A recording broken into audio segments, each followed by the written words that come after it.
The More Show is in partnership with Ozark Mountain Publishing, taking readers beyond the unexplained.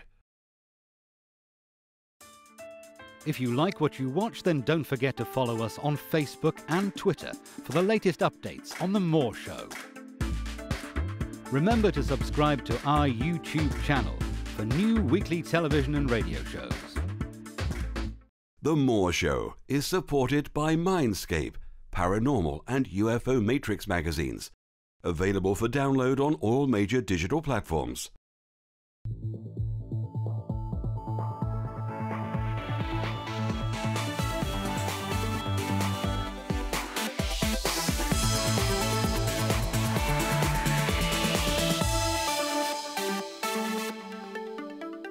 The comments and views expressed on The More Show are those of the people that make them and do not necessarily reflect the view of Kevin Moore, The More Show, or this radio station and its affiliate or sponsors. This show is for entertainment purposes only. Broadcasting live from the UK and across the world online. You're now listening to the UK's only live alternative late night talk show, and I'm Kevin Moore. For the next 3 hours, I'll be covering subjects that will open up your mind and provide you with information you may have never heard before. On tonight's show, I'll be joined by Robert Schroeder, author of the book Solving the UFO Enigma, How Modern Physics is Revealing the Technology of UFOs. Now that's coming up on the second half of the show. The phone lines will be open on the second and third part of each interview for you to interact with our guests. We are live every Tuesday, Thursday and Saturday from 1 AM to 4 AM British Summer Time, and that's Monday, Wednesday and Friday 8 PM to 11 PM Eastern Daylight Time in America. To start the show, I'm joined by Gary Evans. Now, Gary has been studying ancient cultures and Earth mysteries for 20 years. From his studies of ancient cultures around the world, Gary has realized how deeply our ancestors appreciated nature, something many of us have been disconnected from in the modern age. He has a keen interest in an unfamiliar chapter of prehistory, before Sumeria, 3500 BC, which has led to the website atlantisevidence.com and various lectures and tours around the UK, USA and Egypt. Additionally, Gary actively helps to promote the greater awareness of ancient mysteries to the public as the PR agent for a number of best-selling authors. Gary, welcome to the show. Hi, Kevin. It's good to be here. Hey, Gary, it's great to have you on. It's great. I mean, normally we're conversing, trying to get authors from you, but here you are on the show today, so it's a pleasure to have you on, mate. Yeah, it's been looking forward to it. Good. Well, let's get straight into it then. I mean, just on that intro there, we sort of touched on your background a bit, but so you've been sort of studying ancient mysteries as a young man then? Yes, yeah, it started in my teenage years, and I'd regularly go out to the local libraries, and I was actually quite disappointed when I went to the library the first time. They said you can only get 10 books out at a time. So I was using 2 local libraries. This was kind of pre-internet age, and I'd have a pile of 20 or so books in my room just ploughing through human history, really. And it just, what I was reading didn't match up with what the little that I'd kind of been taught at school. The world was a lot more mysterious than I'd been led to believe. And so on and off throughout my working life, I'm still quite a young guy, but as I was working, I would sort of get books, and then the internet came out, and of course I've been studying all I could find online, but it's no substitute for going out in the field, and thankfully I've had a lot of opportunities to do that recently, travelling around the world to all of these places I've been studying. Yeah, that's right. I mean, normally, we only have sort of authors on here, but the difference with your work is that you're actually physically experiencing it. It's not just, words on a piece of paper. Yes, and I mean, my research, what I've tried to steer away from is wild speculation. There's a lot of speculation about these ancient sites already. There's more than enough out there, but what are they really like when we visit them?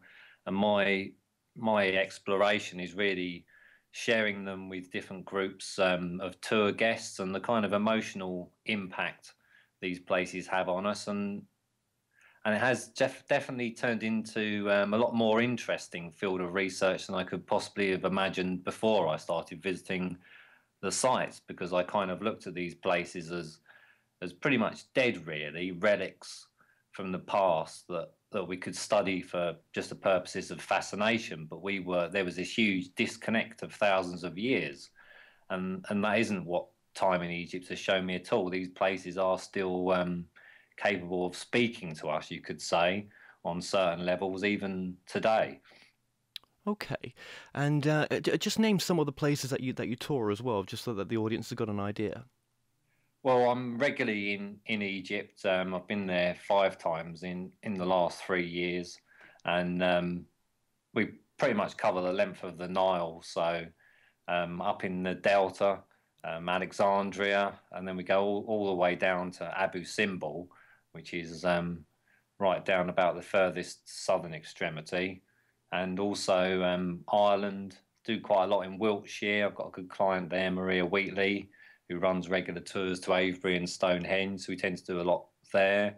Peru, Bolivia. We're working on tours next year to Malta and Scotland, and also helping with a Graham Hancock tour to India in 2014. So I'm covering quite a lot of ground. Oh, absolutely, and I suppose what you're touching on there as well is it's important for yourself as well to be around like-minded people, in a sense. Well, this is the other side of my research, which is probably unique, in as much as I get to spend a lot of time with the top authors in this field due to my day job representing them. So I quite often driving them to conferences, and of course we discuss all of these subjects. And I've worked around a lot of conferences in the US, which I helped to do the PR for, as well as the UK.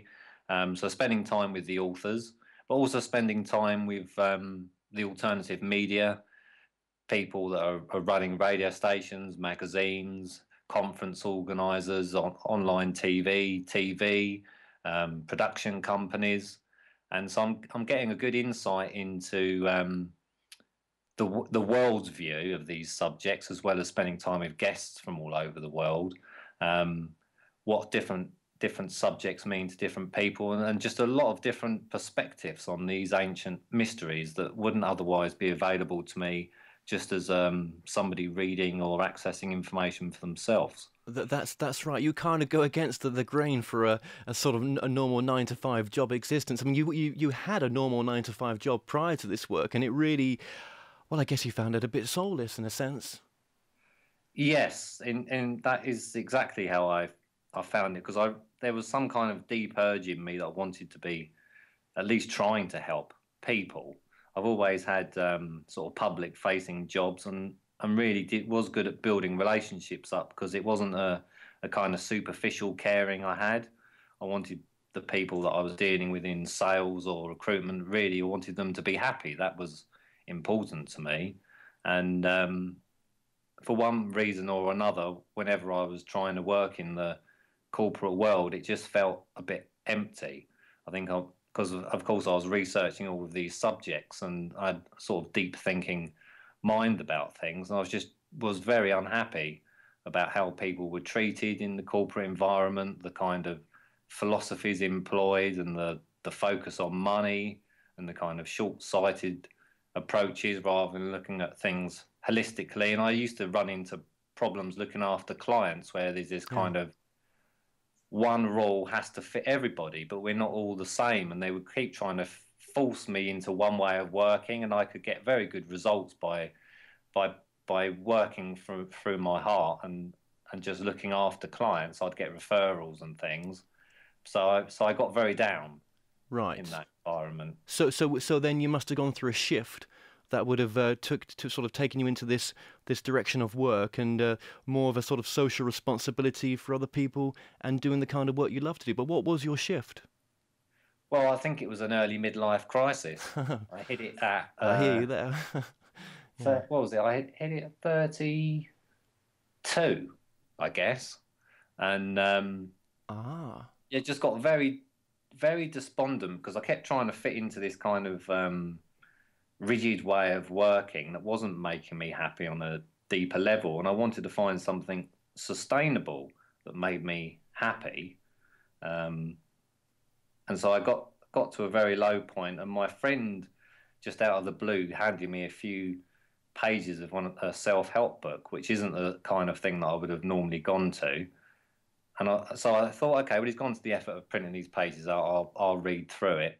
And the main thing I got from it was talking about how we're quite often trying to please other people with our jobs, or we put barriers where we say we're not capable of doing this because we haven't got the right qualifications. And it was kind of encouraging you, if you have a real passion for something, that if you self-studied, or if it was something you spend a lot of time on in your own time, that maybe you're equally as qualified to run a business in that as somebody that's got a degree, was the kind of argument he was making.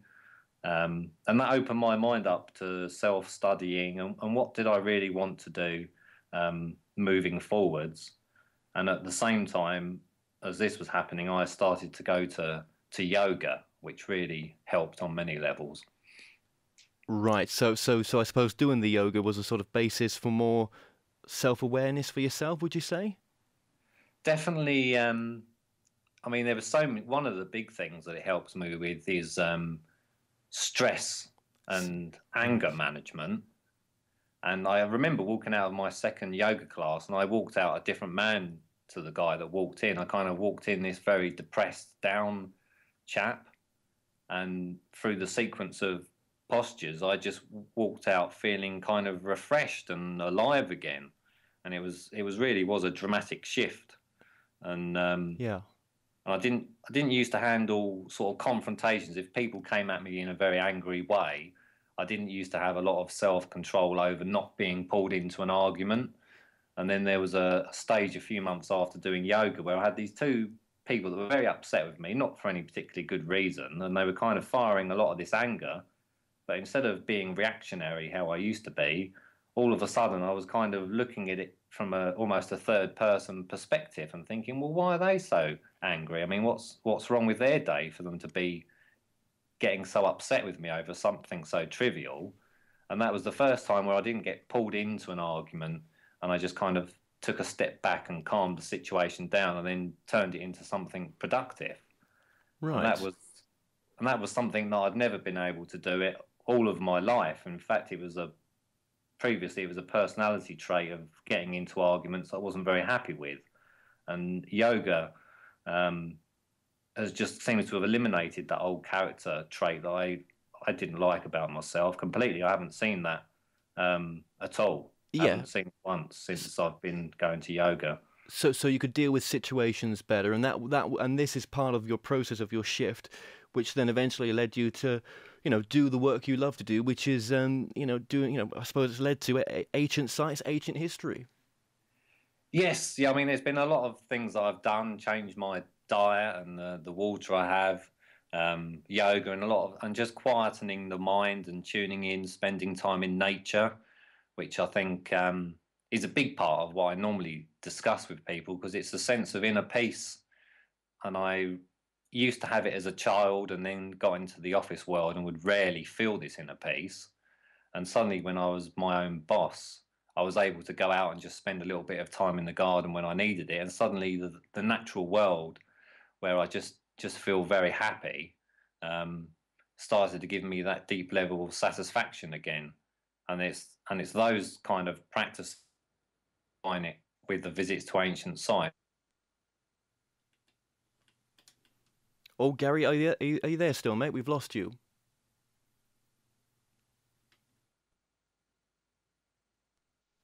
We seem to have lost Gary there. And have I lost you? Oh, there you are, Gary. Yep, sorry. Continue just where you were, if you can remember. Well, I'm not sure where I lost you, but I was just saying I really enjoy spending time in nature, and it's by meditating in nature and quietening the mind and using these kind of techniques at the ancient sites that's been very rewarding for myself, and also sharing the techniques I use with guests on our tours. Okay, so just before the ad break coming here, let's move into the sort of, ancient history. Now, what's your hypothesis on the sort of similarities of these, ancient sites, in the UK and Ireland and across the world? Are we missing sort of a big piece of our history, in your opinion? Well, we're certainly missing out on the, you could say, the spiritual dimension, or the way that these places have an emotional effect. Because what I'm combining is the Eastern philosophies of the yoga and meditation practice, which is, I've traced them back to sort of 2,500 BC at least, which is the same timeline that we're given for the building of the Great Pyramid, if we just go with conventional dating of around 2,500 BC. But what we've lost is the direct connection to the kind of either the spiritual or religious practices that they were using in Egypt. But what we can say is that they were using meditation in India, and there's lots of connections between Egypt and India. And so it's not an unreasonable hypothesis to say that they were using something similar in Egypt back in the day. Well, yeah, okay. And so if we're just going to go to, say, an archaeologist or an Egyptologist who's obviously very well studied in looking at the skills that they've been trained in, we're not necessarily going to get the same from visiting an ancient site as if we visited it with a yoga or a meditation teacher. That's going to be a completely different perspective. And that is also, I think, how my journey has unfolded, that when I have these experiences with the guests on the tours, that it has really helped change my life. And I've learned a lot about myself, particularly in Egypt, far more than I was aware of before the journey started. And what are some of those things that you've learned about yourself? Well, I mean, we'd have to start going to some of the experiences, but we're going to get quite metaphysical, because that we are talking about deep level of experiences that would need a bit of background probably to convey them appropriately. So I don't know how long we've got before the break. Well, not long enough. Not long enough. Okay, yeah, we've got about a minute left till the break here. Well, I mean, I suppose we can continue this conversation afterwards, but I suppose just briefly sum up then, visiting some of these sites, what it's done for you and what it could do for other people that would want to go on the tour as well. Well, I normally encourage people to go to the ancient sites that they feel called to. I think that's the thing to say. I've noticed a familiar pattern in that dealing via email with various guests, that some people really do feel compelled to visit Egypt, and quite often Egypt is capable of showing them a lot more than perhaps somewhere else would for somebody else. So the first thing where we should start is visiting the places that really resonate, or that we've studied or felt compelled for probably many years to visit, because they are more likely the places that you're going to have an interesting experience. So that would be a good start. But certainly a better perspective on life would be, in a nutshell, our place, perhaps what we want to do for a living, or interactions with family. These are all sort of subjects that come up. And there does seem to be a point where we're at now where a lot of people are getting to a crossroads in their life, and they want to do something that's more fulfilling. So I'm regularly talking to people about ideas for combining their passions with a way of making money. Okay. Well, we're going to have to take a short break now, Gary. But after the break, the phone lines will be open for you to speak to Gary Evans or share your opinion. You can call us on 0292 000 3666, or text your comments and questions to 07728 758 759. International listeners outside the UK may Skype the show by adding The More Show Live, or you may choose to interact with us on Facebook and Twitter. The More Show is in partnership with Ozark Mountain Publishing, taking readers beyond the unexplained. Visit themoreshow.co.uk/shop to purchase products and services from your favourite past guests. If you're new to this site, you can also catch up on the previous television and radio shows through YouTube and the More Show website.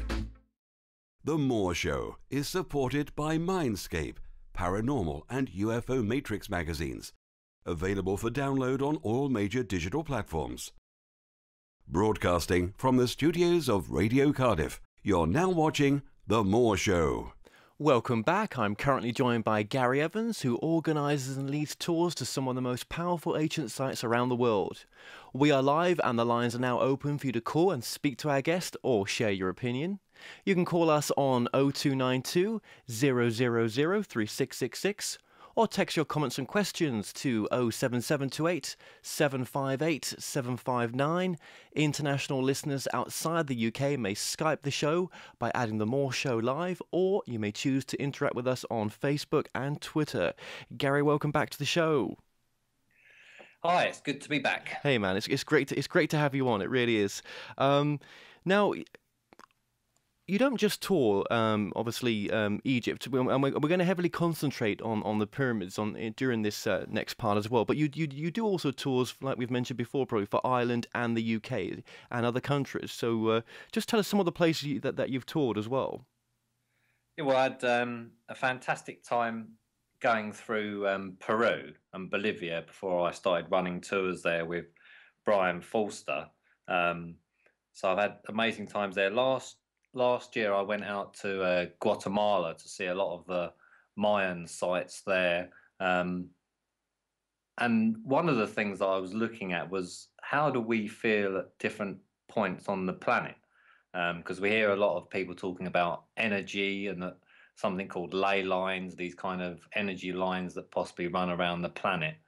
And I'd noticed how I was feeling in certain places with a high energy, or certainly a palpable atmosphere. So I thought, well, if my thinking is correct and where there's more energy naturally flowing on the planet, I kind of feel in a heightened frame of mind, then a good test for my theory would be to climb up to the top of an active volcano and then compare how I feel at the top of an active volcano to one of these incredible temples or pyramids I've been in Egypt. And so that was something that I did last year. And I have to say that I did have a very interesting experience. It was the Pacaya volcano in Guatemala. It wasn't quite flowing lava. The lava tubes had just sealed over, but we could still cook our marshmallows. So, that was the kind of highlight. We all went up there to cook our marshmallows over the lava vents where the steam and things were still coming out. So that was a good test for my theory that I was working on. And I had a nice meditation up there. And of course, it's very still. And the clouds were kind of rolling in around us. So that immediately makes it have a kind of dreamlike quality when the clouds are surrounding you. And then I got caught up in the middle of a huge earthquake. It was a 7.4, and unfortunately did kill a lot of people, sort of 10 miles or so from us. We were pretty near the epicenter, only about 20 miles from the epicenter. So that was quite an experience for a guy from England. Luckily, we got out of that one with no problems, and had some interesting experiences again at the Mayan pyramids. And one of the areas that my research looks at is the acoustic effects of these ancient sites, because Yes. it seems to have been something that's either been marginalised or not really focused on. About all we normally get from a regular tour guide is, if there's an acoustic effect at an ancient site, they say it's for ceremonial or religious purposes. But what does that really mean? So I've been seeing the connection in Guatemala, in Peru, in England. In fact, I found a very interesting site not far from Avebury in Wiltshire, and all over Egypt there seems to be acoustic properties at these sites. And by combining what I've learned through yoga and my meditation classes, where there is a heavy focus on using sound for effects on our state of mind. It's a way of releasing stress and probably working in conjunction with the subconscious on sort of deep-seated emotional issues. And it does seem a part of the process. If we want to move forwards and grow, we need to work through some of these emotional traumas that probably most of us have had through the course of our lives. And so some of these techniques that are still used in India today and around the world in other places, Yeah. I would definitely say I feel they've helped me. There is a growing following for sound healing, which is the kind of area we're discussing. And it does seem that these ancient sites tie in very nicely to these understandings. Okay. Well, that was one of the questions actually from a listener called James. About the acoustics, and I'm glad you've sort of touched on that. So I mean, is that, in your opinion, maybe why they built the pyramids, for this sort of acoustic as a sort of a healing center with sound? Well, one thing that is not speculation and can't be argued about is that the Great Pyramid, the King's Chamber in particular, is incredibly sensitive to sound. If I say hello inside the King's Chamber, you get about 4 or 5 bounces. So you get a hello, hello, hello, hello, hello. It's very, very sensitive. And that is even with damage that's been done throughout the ages. So it's not as sensitive as it was. The Red Pyramid likewise has an amazing chamber inside that does seem to have been designed with acoustic effects. And we've had some interesting experiences in there with various groups. And I was in the Maidoom Pyramid. I've just come back from a tour in April. The Maidoom Pyramid has a chamber. That's one that's not visited quite so often. And even the temples. Many of the temples, the inner sanctum, or what other people would perhaps call the Holy of Holies, they also have acoustic effects. Slightly different to the pyramids, but you do get this kind of resonance or reverb effect. Yeah. So it's a common theme running through them, and again in Peru, I've had amazing experiences. I mean, it's incredible, isn't it? I mean, then you could sort of tie in then why these locations sort of matter in people's lives today, to go see them, in a sense, because there's all these wide range of experiences that you by only going there can you have. Yes, and I mean, initially I felt compelled to visit Egypt, but I had no idea why, apart from a lot of the things I read about sounded interesting. But as it turned out, the more time that I've spent at these sites, I truly feel that they have been helping me expand, become more aware. And I mean, the word consciousness is thrown around, but they do have consciousness altering in a positive way effects. And many of the guests on our tours quite often have sort of emotional outbreaks. It's like you have this huge release. And that, combined with spending time with like-minded people, and anyone listening to this show, I would say, is an open-minded person, more open-minded than the average probably, and there's much to be said for getting together with similar-minded people and discussing these subjects that we love. But there is the tangible benefit that we can go home with a newfound perspective on things, and Egypt and the thousands of years it's been there, I think many would argue that it is actually the genesis for the Western civilization. We normally attribute that to the Greeks, but when we go into the Greek records, the names that are still known to us in the West were going to Egypt and being taught there. So it's been revelation, and now I look at Egypt and these places as somewhere I can go, to learn about myself, my qualities, what I have to offer. And by learning more about myself, I think it's fair to say that I kind of understand other people better and don't get so bent out of shape, because I have a kind of understanding when they're asking for things. And so, it becomes easier again not to judge people so quickly, because we all have our ups and downs. Of course. Not always easy. Yeah. So really, by going to these sites, it's about what I suppose, from what your work tells us, it's raising sort of global consciousness with these sites to sort of be able to think outside the box in a sense. It gives you that chance, because when you look at these sites as well, I mean, to think that they were just built by man, for example, it's it must have took many hundreds of years to build them if it was built by man.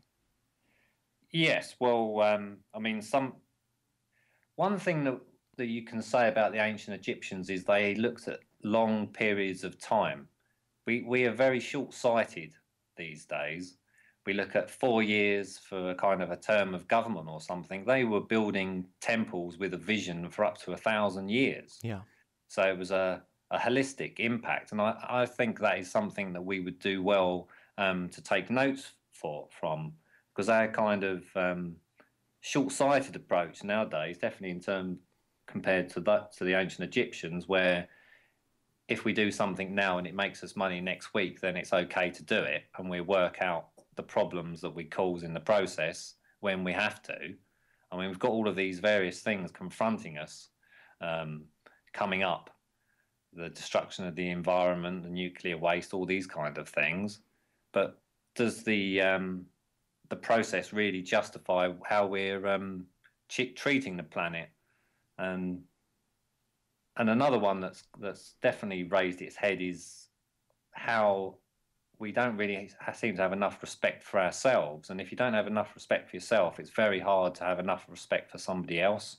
It has to start with us first, which does sort of touch on the subject of self-love, because I think a lot of us kind of struggle with thinking we're worthy for good things to happen and this kind of thing, but there isn't any rule against it.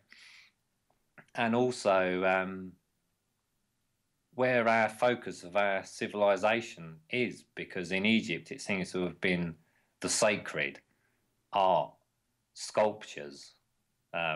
We call it religion now, but spirituality or self-development, why we're here, is there life after death? This seems to be the kind of focus of a lot of their civilization. Well, yeah, yeah. It's somewhere slightly different, I think. Well, yeah, I mean, when you consider sort of, they must have been quite a sort of evolved race, not just spiritually, but technologically wise as well, to have done what they did and built the sort of structures that they've are still there now. Well, I think this is the where the gap is of our understanding of our ancestors, because if I can go there now and grow my understanding, and it's just a shadow. It's a shadow of its former glory. I mean, when you see these places, and they're still mind-blowing, their magnificence, but you realise, compared to what it was, it's just a shell of its former self. So when it was at its full glory, and this information was kind of available to those that kept asking the questions, and I think that's an important note for anyone listening. We do have to keep asking questions if we want to get closer to some of the answers. Then back then, the possibilities, if we're looking at it in terms of consciousness, spirituality, working together as a group, and probably abilities or senses that we've lost. I work with an Egyptian family, and they say that we had a lot more senses back thousands of years, and through our disconnect into modern cities and sort of losing this understanding of natural laws and the interaction between the animals and the insects and the environment, we've also lost a part of ourselves. So I think the experiment with modern civilization has now taken us too far from our roots. I'm not a kind of proponent of going back to live in a cave, but there are certain things that we need as people, and we've got to the point where we're not getting that now, and it's not making us happy. And our civilization, and just even on a kind of local relationship level, where we perhaps don't even know many of our neighbours, certainly in the cities it seems to be a problem. Yeah. It's not quite so bad in the country. There still seems to be some sort of communal gatherings, but it's very disconnected in the cities a lot of the time. Yeah, well, that's when really, when you've lost direction or whatever it may be. You're not, things aren't as happy as they could be. I think that's when you start looking for an out-of-the-box solution sometimes, and say, well, is this all there is? Is there more? Is there a better way of experiencing this life and being able to achieve what I want to achieve, and self-love and everything else that you've mentioned? I think this is when you have these shifts in life, and you then obviously you evolve, don't you, in a sense?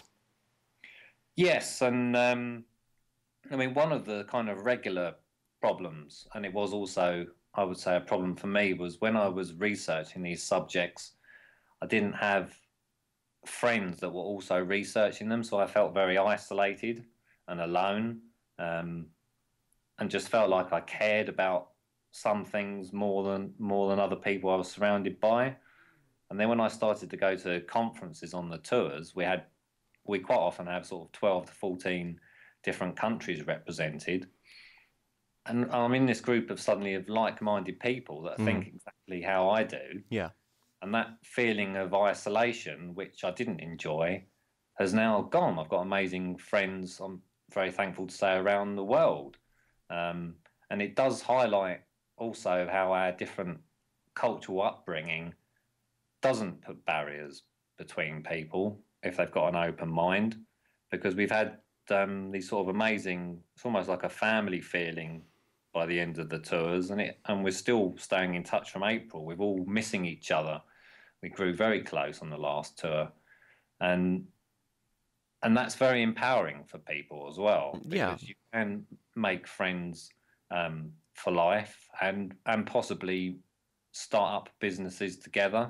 It's by having like-minded friends, thinking about, because there's a common problems on this planet, so we're all kind of thinking along the same lines from various different perspectives. And I think if we can get together with like-minded people, perhaps if we couldn't do it by ourselves, we could do it if we had a friend or a partner to start up new businesses with positive solutions. So I really am trying to look at the practical side of why these sites are relevant today, because we do need some solutions, and it can't all just be kind of theory and speculation. It's why is it relevant is the question I often ask myself, and that's what I hope to convey to people. Well, that's what I was, in other words, trying to ask you earlier on, and I think you answered it, in a good way. And I think, there's some great experiences of going on these tours, and it's always, I suppose, nice to go rather than on your own. As if you're going to go want to see these sites, it's nice to go with someone who knows, a bit about the history, and and obviously, being sort of one foot in the alternative field as well, which is always of great interest. Yeah, well, we're not like in Egypt. We have an Egyptologist with us, so he can answer all of the kind of conventional questions. And on the last tour, we had an engineer, Chris Duns. He was looking at the engineering side. We had Stephen Meller, who was looking at the kind of ancient religion stroke spirituality. Yusuf and Patricia, that live near the Sphinx, that I'm very friendly with, do get us access to various places that wouldn't necessarily you'd be able to get into by yourself, or know what to look for when you got there. I mean, some people are quite capable of going off by themselves. I know a few of those sort of people. But for someone that wants a kind of security and all of the arrangements, and we're just good at taking the stress out of travelling. That's how I see it. We take care of all the details, and that provides an environment for a guest to go onto a site knowing that they've got people looking out for them.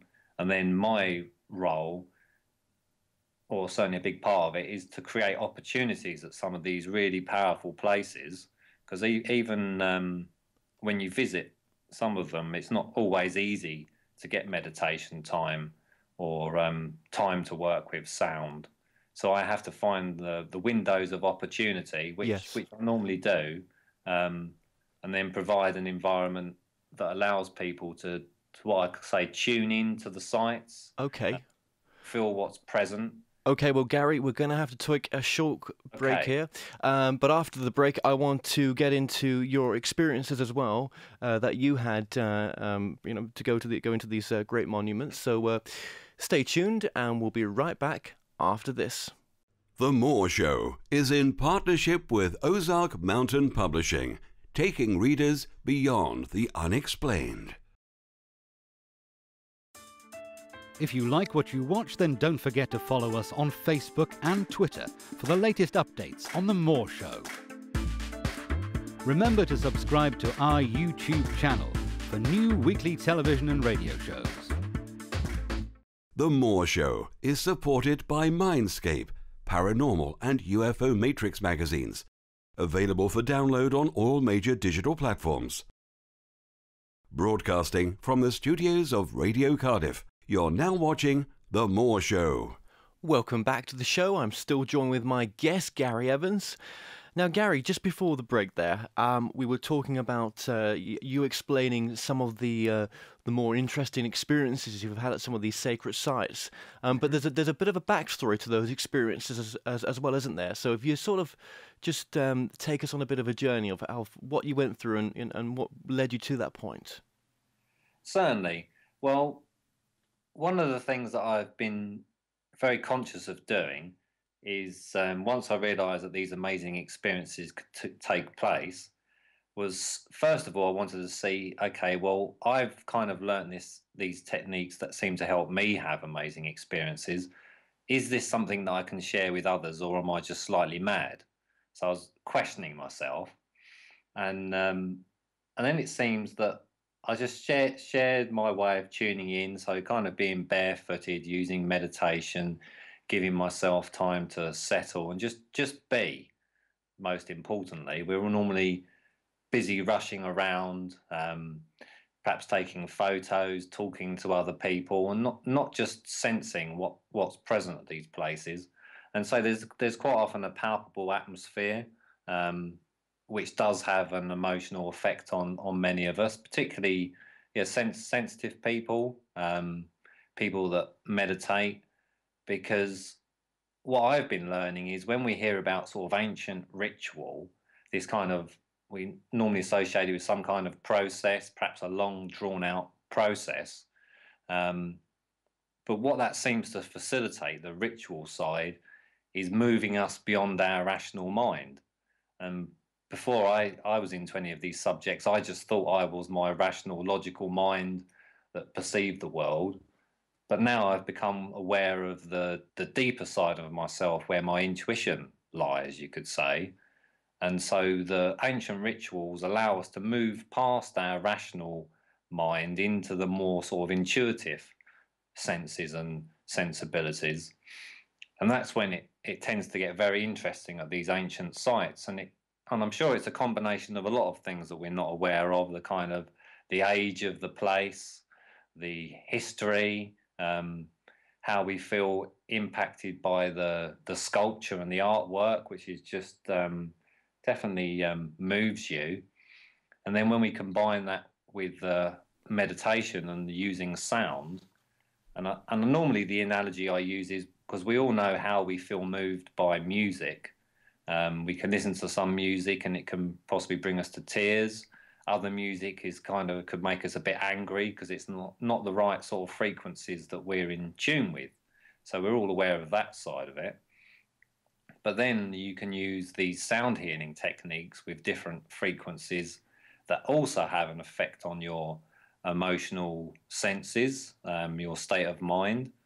And that's when it's got very interesting at the temples and the pyramids, particularly with groups of people.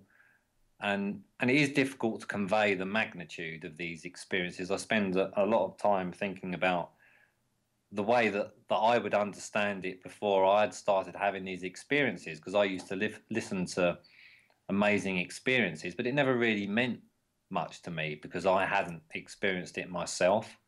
So how do I convey the essence of these life-changing experiences just in a snapshot over the radio? So one thing I did was I spoke to some of the guests on our tours, without going into too much detail about what I'd experienced, and asked them to give me some quotes to use. And in one particular instance, which I'll share in a moment, if you don't mind. Please do, yeah. One lady just wrote on Facebook about her experience in the Great Pyramid that absolutely mirrored my experience. And I think she wrote it more eloquently than I could have found the words for. So that was, as it mirrored my experience so perfectly, I knew it was a joint experience that we had shared, and that as it was somebody else's opinion, it would probably serve us well. And this was after we'd had a 2-hour private visit inside the Great Pyramid, which is possible, cost a fair amount of money. And so she said, we've been using the sound probably for about half an hour or so. And in the end, the experience lasted about an hour to an hour and a half. So she says, like never experienced before, we had 2 hours private time in the Great Pyramid. I knew from my last visits where the right place to lay my back on the floor was. And then the universe was flowing and glowing through me while I was toning, chanting together with the voices of our magnificent group. I was no one and I was everyone. I was nothing and I was everything. Toning in a large group produced extreme and excellent healing of all of our bodies, and the resonance in the King's Chamber was absolutely undescribable and divine. And then when I was leaving the beloved place of complete transformation, my sensibility arose to a very high extent and still lasts. And this was several weeks after the experience.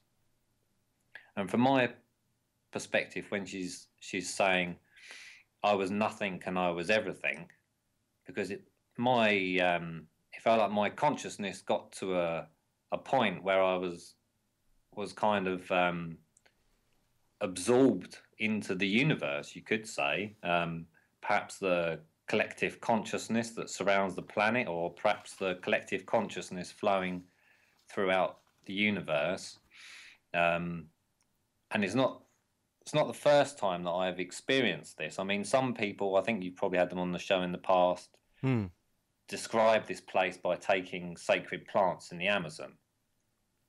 I think what we're talking about is the same thing, but by getting there by a different method. Shamans can access this kind of realm of consciousness. That's right. Through sacred plants and rituals and different practices. I've gone down the route of using sound because I found it. I was just following my heart to these places. My Egyptian friends shared their understandings on sound. And then I've had these incredible experiences, and I've also had them in Peru and in England. So it seems to be a similar technique, or you could say a spiritual technology that our ancestors were using, and to get beyond the rational mind and get these deep intuitive feelings. And if you look at people like Einstein, he does talk a lot about intuition. Geniuses on this planet are also tapping in and perhaps just have this natural ability to do so. And maybe they don't even realize they're tuning in at the time. Maybe it's just a natural process for them.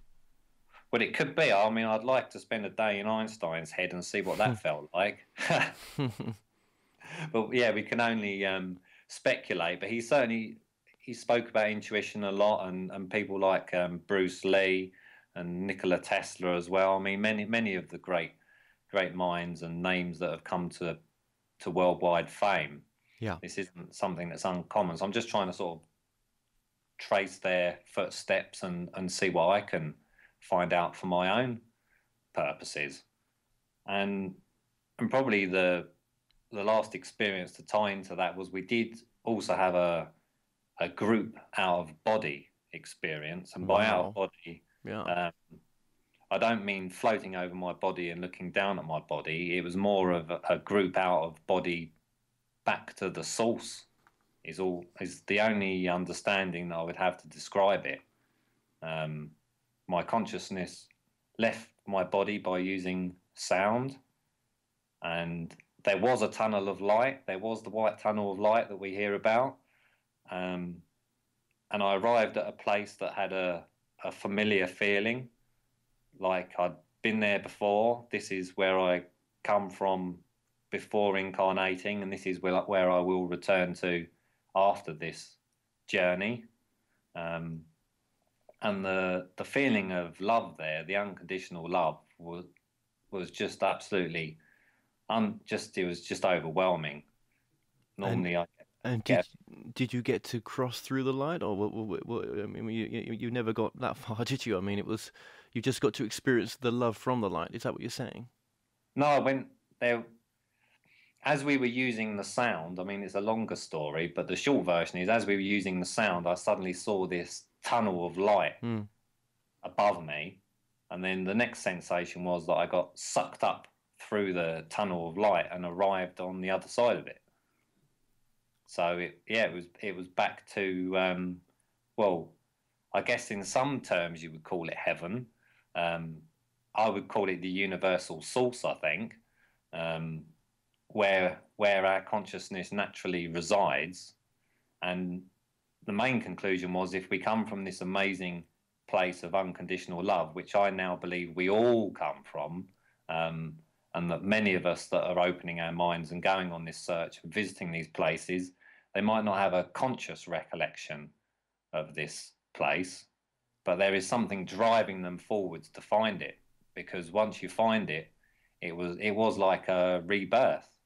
And in fact, I'm looking into the mystery schools in Egypt now, because there does seem to be some reports that people were given titles of twice born, and that the purpose of the mystery school was to get to this place of having this out-of-body experience back to the source. Because when you're there, it's not just an intellectual, we are all connected, we are all one. That didn't mean a lot to me before, but we are all connected. That was how it felt. I had an awareness of myself and an awareness of a sea of consciousness of individuals. So this is all linked into karma and things. We are all connected on some level. So if we do have some negative impact on somebody else, you are hurting yourself on some level, whether you're aware of it today, next week, next year, next life. So it does make me more mindful. I've heard that before. You know, what you do to another, you do to yourself. Yeah, absolutely. And okay, what's the most fundamental lesson you feel you've learned from all your experiences? If you just could sum that up as well. Well, once this experience had unfolded, I've definitely felt a greater connection to the world at large. The time in nature is really something that gives me a lot of pleasure, and being barefoot again and just having a connection with the world. I mean, there are things that we can do, and a greater connection to animals. I've always been an animal lover, but this experience has really just propelled it forwards a huge amount. And a lot of these ideas or intellectual understandings I had before were then concreted by actual experience. And as we all know, an experience of something is something completely different. We learn from our experiences. And just open my heart, really. I mean, that's the whole point of this process that I'm trying to work on, is expanding my heart, being kinder to people, helping others find what I feel that I've found at this point, but knowing that there's so much more for me to learn. I've had clear insights that as far as I've got along the path, it's a mere fraction of the potential. Okay, and do you think you can get that experience that you've had here in some of the other ancient sites, or is there something very special about the pyramids? And we're very short on time here, so just be brief. I think so far Egypt is the most powerful place for me personally. India is next on my list. There isn't a kind of one size fits all, which is why earlier I encouraged people to follow their hearts to where they feel called. That's right. Because there are many paths to the same destination. So we really need to research the subjects that resonate with us, and follow your heart. That's my best tip, I think, for the night. Okay, then that's a good tip. I like that. And where can people find out more about the tours, and what tours are up and coming very soon? Yeah, well, I'm working on a couple to Egypt, one in September with Robert Baval, and I'll be back there in December. So it's infinite-connections.co.uk is my main website for tours and conferences. You can look up about some of the ancient sites and the kind of mysteries on my atlantisevidence.com website. I'm on Twitter, connections_PR, and Facebook, Infinite Connections PR. And Gary Evans Egypt normally finds me easily on Google. Excellent. Okay, well, Gary, thank you so much for joining us, and I'd like to get you back on again in the not too distant future. And thank you very much. Thank you, Kevin, and thanks everyone for listening. I enjoyed it. Well, stay tuned, as after the break, I'll be speaking to Robert Schroeder, author of the book Solving the UFO Enigma, How Modern Physics is Revealing the Technology of UFOs. So stay tuned. Visit themoreshow.co.uk/shop to purchase products and services from your favourite past guests. If you're new to this site, you can also catch up on the previous television and radio shows through YouTube and the More Show website.